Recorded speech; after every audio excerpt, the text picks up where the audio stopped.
저희가 이제 계시록 뒷부분에 왔는데요. 계시록 마지막 21장, 22장은 이 땅에서의 삶이 아닌 천국에서의 삶을 보여주고 있습니다. 지난주에는 새하늘과 새 땅을 봤는데 거기는 눈물이 고통이 없는 곳이다, 그렇게 보았습니다.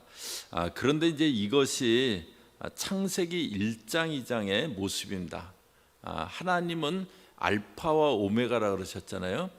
그래서 창세기 1장, 2장하고 여기 계시록 저희 성경의 마지막 21장, 22장은 구름다리로 이렇게 연결되어 있듯이 창세기 1장, 2장이 계시록 마지막 두 장하고 이렇게 서로 연결되어 있습니다.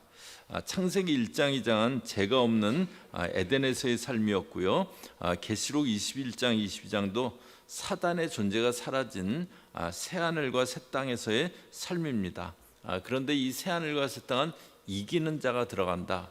그런데 저희들 갈망하는 자, 정말 그 목마름이 있는 자, 신앙의 목마름이 있는 자, 그 사람이 이기게 된다. 그래서 저희가 신앙에서 흔들리지 말고 그렇게 이기는 자, 계속 갈망하면서 이기는 자 되자, 그것을 보았는데요. 오늘 말씀은 이제 새 예루살렘에 대한 내용인데요. 9절부터 한번 보시면은요, 일곱 대접을 가지고 마지막 일곱 재앙을 담은 일곱 천사 중 하나가 나와서 내게 말하여 이르되 이리 오라, 내가 신부 곧 어린 양의 아내를 내게 보이리라 하고, 일곱 대접 재앙을 내렸던 그 일곱 천사 중에 하나가 이제 뭐라고 하냐면 신부 곧 어린 양의 아내를 내게 보이겠다고 그렇게 말씀하세요. 그리고 이제 10절에 성령으로 나를 데리고 크고 높은 산으로 올라가 하나님께로부터 하늘에서 내려오는 거룩한 성 예루살렘을 보이니, 그 다음에 이제 성령으로 데리고 와서 거룩한 성 예루살렘을 보였다고 합니다. 앞에 9절에서 신부인 어린 양의 아내를 보이겠다 그랬어요. 그러면은 그 다음에 뭐 신부가 누군지 어린 양의 아내가 누군지 나오는 장면이 있거나 해야 되잖아요. 그런데 신부를 보이겠다고 하더니 거룩한 성 예루살렘을 보여줬다고 그렇게 합니다. 이것은 이제 신부를 먼저 보여주고 보여주겠다고 하고 예루살렘을 먼저 보여준 게 아니고요. 그러면 이제 나중에 신부를 보여주는 장면이 있어야 되는데 그 장면이 없잖아요. 그 신부를 보여주겠다고 하면서 새 예루살렘을 보여준 것은, 이거는 신부가 곧 새 예루살렘이다, 이것을 말해주는 겁니다. 이해되시죠? 예, 이게 이해되셔야지. 오늘 이해 안 되시면 뒷말씀이 이해가 안 됩니다. 예, 신부가 신부를 보여주겠다고 하고 새 예루살렘을 보여줘요. 그러니까 신부가 새 예루살렘이다, 그렇게 말해줍니다. 저희가 이제 성가곡 중에 거룩한 성이라고 예루살렘 예루살렘, 제가 테너면은 한번 하겠는데, 근데 하여튼 뭐 그런 성가곡 있잖아요. 그래갖고 저희들 새 예루살렘 하면은 아주 굉장히 금빛 찬란하고 웅장한 성이 하나 있는 것을 연상하게 되는데요.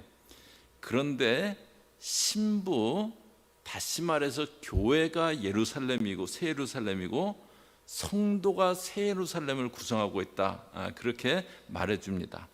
고린도전서 3장 16절이요. 저희 같이 읽습니다. 고린도전서 3장 16절 읽습니다. 시작. 너희는 너희가 하나님의 성전인 것과 하나님의 성령이 너희 안에 계시는 것을 알지 못하느냐. 구약에는 성전이 있었어요. 그런데 여기 이제 바울 사도는 신약에 와서 뭐라고 하냐면 저희 믿는 사람들, 너희가 하나님의 성전인 것을 알지 못하느냐, 그렇게 말해줍니다. 저희 믿는 사람이 성령님이 거하시는 성전이다, 그렇게 말해줍니다. 천국에서도 마찬가지인데요. 새 예루살렘은 믿는 자들이 새 예루살렘이라고 합니다. 천국에서 믿는 저희가 새 예루살렘이 되는 것이고 신부가 되는 겁니다. 그리고 이제 11절에 보시면요, 하나님의 영광이 있어 그 성의 빛이 지극히 귀한 보석 같고 벽옷과 수정같이 막더라. 그 성에 새 예루살렘에 하나님의 영광이 있고 빛이 지극히 귀한 보석 같다. 벽옥과 수정같이 맑은 귀한 보석 같다고 합니다. 저희를 이제 새 예루살렘이다, 그렇게 말씀하시고, 또 빛나는 보석, 그 지극히 귀한 보석 같다고 그렇게 하시는데요. 그런데 이게 뭐 머리로는 그냥 그런가 보다 그러는데 심정적으로는 참 동의가 안 됩니다. 심정적으로는 저희 자신을 보면 뭐 그렇게 빛난 보석일까, 이제 뭐 그런 생각이 들고, 심정적으로는 정말 우리가 새 예루살렘 성이 귀한 보석의 빛과 같이 빛나고 있는 그런 존재다라는 게 동의가 잘 안 됩니다.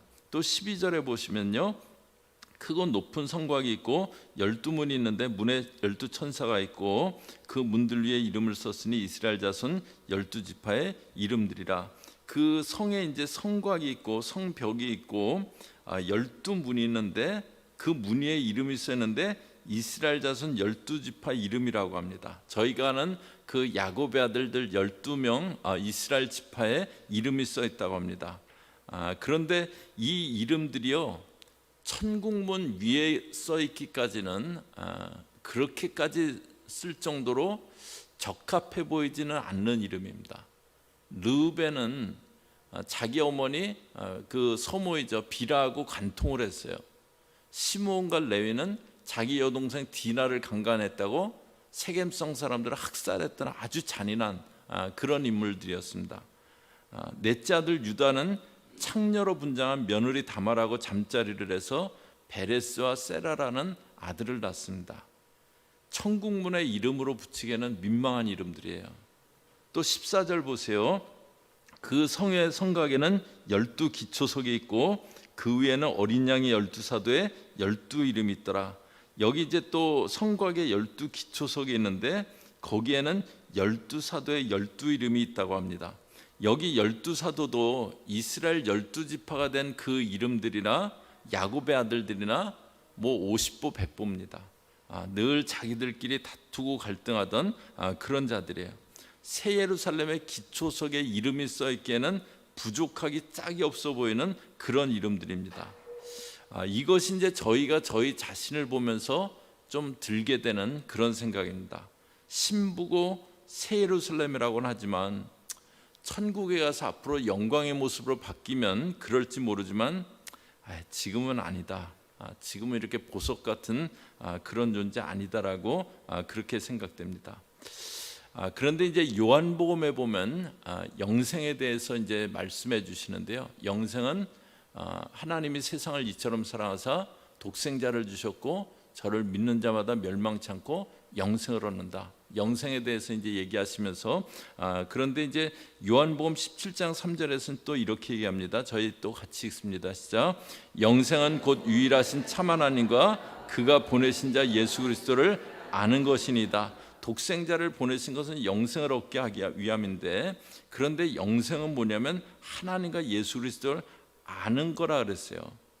그러니까 영생의 삶은 이 땅에서 저희가 예수 그리스도를 믿는 순간부터 시작되는 겁니다. 영생의 삶은 앞으로 천국에서부터 시작되는 것이 아니고 저희가 예수를 믿는 순간 그때부터 영생의 삶은 시작됩니다. 여기 성전된 삶도 마찬가지입니다. 천국에 갔을 때는 성전다울지 모르지만 이 땅에서는 새 예루살렘이라고 하기에는 좀 그렇다, 그렇게 생각하기 쉬운데요. 그런데 성전의 삶은 신약시대 저희들을 성전이라고 했고, 이 새 예루살렘의 삶은 저희가 지금도 살아가고 있어야 될 삶의 모습입니다. 그런데 이제 저희들은 앞에 뭐 12지파 12사도도 그랬고 저희 자신을 어떻게 보냐면요, 16절 보세요. 16절 보시면은 그 성은 네모가 반듯하여 길이와 너비가 같은지라 그 갈대자로 그 성을 측량하니 12,000스타디온이요 길이와 너비와 높이가 같더라. 성을 이제 그 측량하는 자가 이렇게 내게 말하던 그 천사가 측량을 하는데 12,000스타디온이라 그랬어요. 한 스타디온은 192m고 12,000스타디온이면은 1,500마일, 1,500마일입니다. 미심쩍은 분은 집에 가서 한번 계산해 보세요. 예, 1500마일. 예, 1500마일이면 이제 중부에 있는 미시시피 강부터 이쪽 서부 전체가 이제 다 그 성의 크기가 대강 그 정도라고 보면 됩니다. 엄청난 크기죠. 그런데 이제 17절에 보세요. 그 성곽을 측량함에 144 규빗이니 사람의 측량 곧 천사의 측량이라. 이제 그 성곽을 측량했는데 그 성곽은 이제 성의 높이를 얘기하는 거죠. 144 규빗이다 그랬습니다. 그런데 사람의 측량 곧 천사의 측량이라 그랬어요. 이거는 이제 직역하면 뭐냐면 천사가 사람의 치수로 측량했을 때 성곽의 높이가 144 규빗이라는 거예요. 그런데 144 규빗은 한 65m 정도 됩니다. 성을 재었을 때 12,000 스타디온 1500마일. 그런데 길이, 넓이, 높이가 같다 그랬어요. 높이가 1500마일이에요. 그런데 여기는 사람의 치수로 재보니까 144 규빗 65m예요. 이게 이제 무슨 뜻이냐면요, 하나님은 12,000 스타디온이라고 하시는데 1500마일 높이라고 하는데 인간은 아니에요. 저는 65m예요. 그러고 있다는 거예요. 하나님은 너는 새 예루살렘 성전이라고 하시는데 저희는 앞으로 천국에 가면 그럴 수도 있겠죠. 그러나 지금은 아니에요 하고 있는 겁니다. 이것은 이제 겸손은 아니죠. 가나안 땅을 바라보는 가데스 바네아에서 12명의 정탐꾼이 갔다 10명이 돌아서 우리는 못 들어간다. 우리 가보니까 그 가나안 족속하고 우리를 비교해 보니까 우리는 메뚜기 같았다. 그럽니다. 하나님이 구원해 주신 백성들인데 이방 가나안 사람들하고 비교해서 우리는 메뚜기 같았다. 이건 겸손은 아닙니다. 불신의 모습이고 하나님 백성이라는 존재에 대해서 인식하지 못하고 있는 겁니다. 신의 산에서 언약을 맺으면서 하나님이 너희가 내 언약을 지키면 너희가 만국 중에서 내 소유가 되겠다 말씀하셨어요. 저희 레위기전에 출애굽기 볼 때 여기 소유가 세굴라, 보물이다, 그런 뜻이라는 거 봤습니다. 주님은 보배라고 말씀하시는데 자기들은 메뚜기 같다고 하는 거예요. 하나님 백성이라는 존재에 대해서 인식하지 못하고 있는 겁니다. 지금 계시록 마지막 이 21장에서 이 존재에 대해서 하나님 백성들의 존재에 대해서 얘기해 주는 이유가 있습니다. 지금 계시록 성도들은 심한 핍박 가운데 놓여 있어요. 너무 어려운 상황 가운데 놓여 있습니다. 그러면 사람이 마음이 이렇게 위축되게 됩니다. 바울도 이제 핍박도 많이 받고 또 그 믿는 성도들 중에서도 바울은 사도가 아니다. 막 이게 내부 공격도 있고 막 이제 그러니까는 그런 가운데 복음 전하면서 이렇게까지 고백합니다. 우리가 세상에 더러운 것과 만물의 찌꺼기 같이 되었다. 만물 중에 찌꺼기. 우리 마치 외적으로 보면 그런 존재처럼 그렇게 보인다고 그렇게까지 표현합니다. 너무 핍박받으니까 외적으로는 참 그렇게 느껴질 수도 있겠다 생각이 드는 거예요.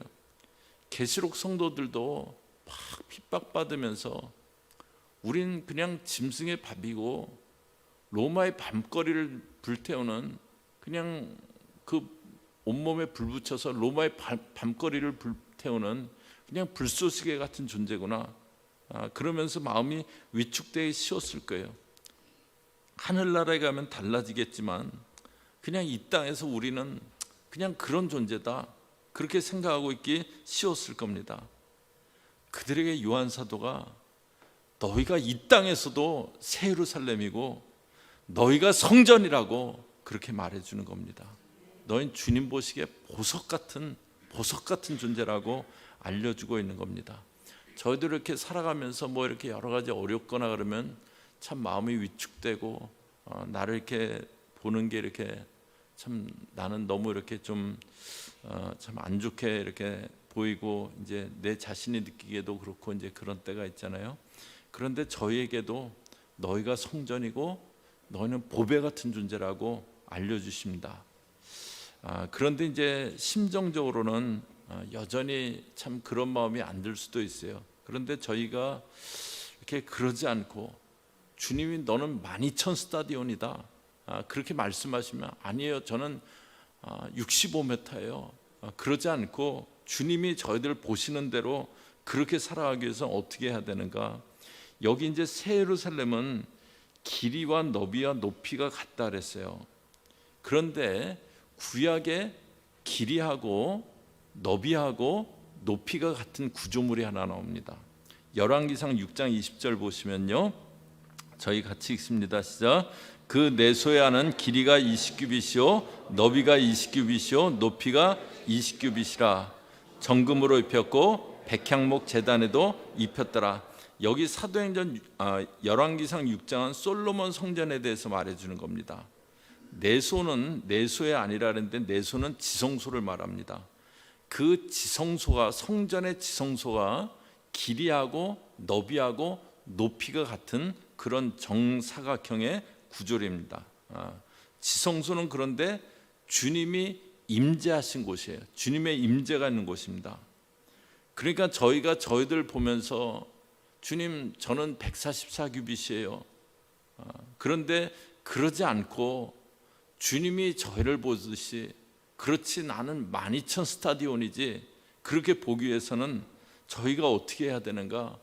저희가 주의 임재 가운데 들어가야 됩니다. 주의 임재 가운데 들어가야 돼요. 이렇게 신앙생활하면서도 이렇게 상처가 많으신 분들이 이렇게 좀 있으세요. 그런데 상처가 있으면요, 관계에서 이렇게 건강하지 않은 왜곡된 모습들이 나타나게 됩니다. 상처가 있어갖고 이렇게 자존감이 낮아요. 그런데 자존심도 없어요. 그러면 사람이 굉장히 비굴해집니다. 자존감이 낮은 데다가 자존심도 없으면 비굴해져요. 반대로 자존감은 낮은데요, 자존심이 굉장히 세요. 그러면 이런 사람 자존심 잘못 건드리면요, 막 뒤끝이 막 말도 못합니다. 자존감은 낮은데 그런 사람 자존심이 세갖고 거기 자존심 건드리면요, 막 뒤끝이 세요. 그런데 자존감이 높아요. 그러면은 자존심이 좀 상해도 뭐 그냥 건강하게 넘어갑니다. 제가 이렇게 영성학교 하는 중에 교회에서 내적 치유학교를 한번 해야 되지 않을까, 이제 그런 생각이 좀 들었는데, 이제 그 기도가 그 성령님이 기도의 영이시고 그래서 저희가 성령과 기도학교를 한 건데, 영성학교를 그렇게 한 건데, 근데 치유도, 내적 치유도 이렇게 성령의 역사이기 때문에 뭐 좀 이렇게 연결해서 해야 되지 않을까, 그런 생각도 이렇게 들긴 들었는데, 뭐 할지 안 할지는 모르겠어요. 앞으로 할지는 안 할지는 모르겠습니다. 근데 그냥 일반적으로는 그렇습니다. 치유학교를 안 해도요, 저희가 주의 임재 가운데 거하고 있으면 주님이 많은 부분을 치유하세요. 그냥 주의 임재 가운데 있을 때요, 터치하시고 치유하세요.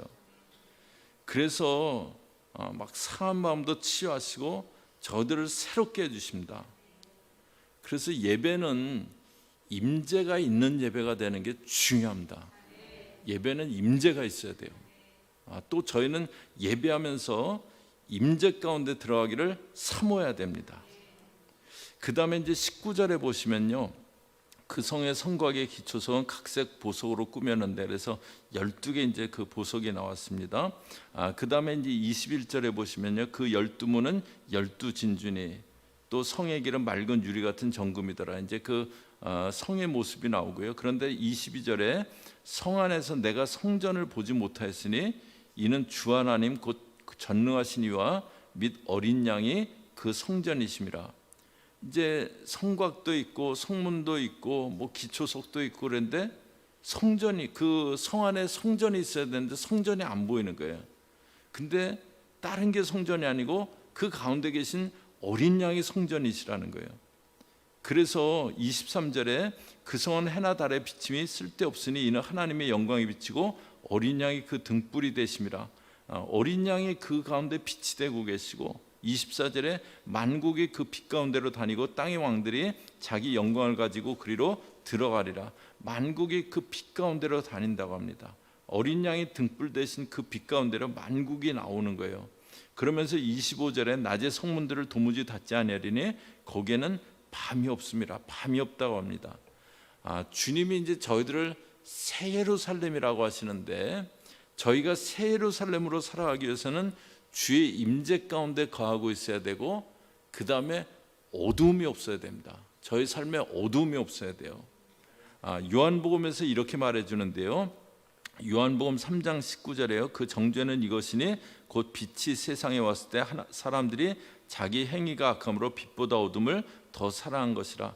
빛이 세상에 왔는데 빛보다 어둠을 더 사랑한대요. 그래서 20절에 보면은요, 저희 같이 읽습니다. 시작. 악을 행하는 자마다 빛을 미워하여 빛으로 오지 아니하나니 이는 그 행위가 드러날까 하며.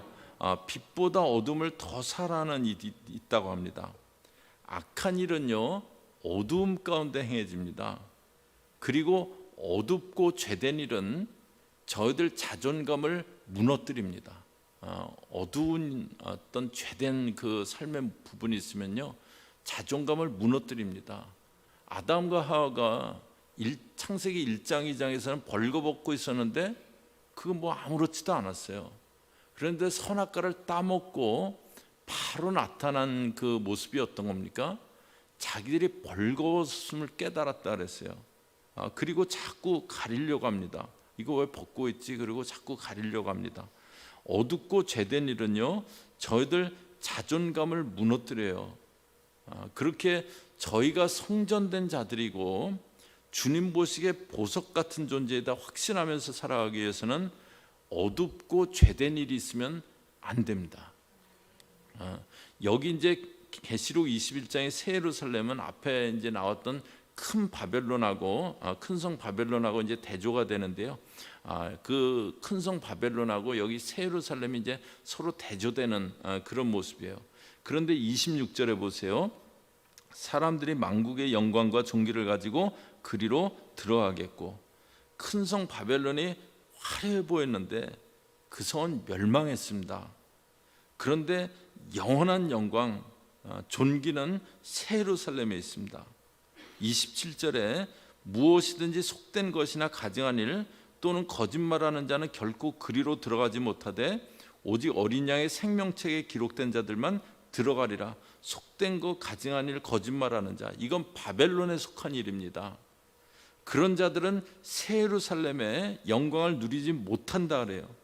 그런데 어린 양의 생명책에 기록된 자들은 그 새 예루살렘을 들어간다고 합니다.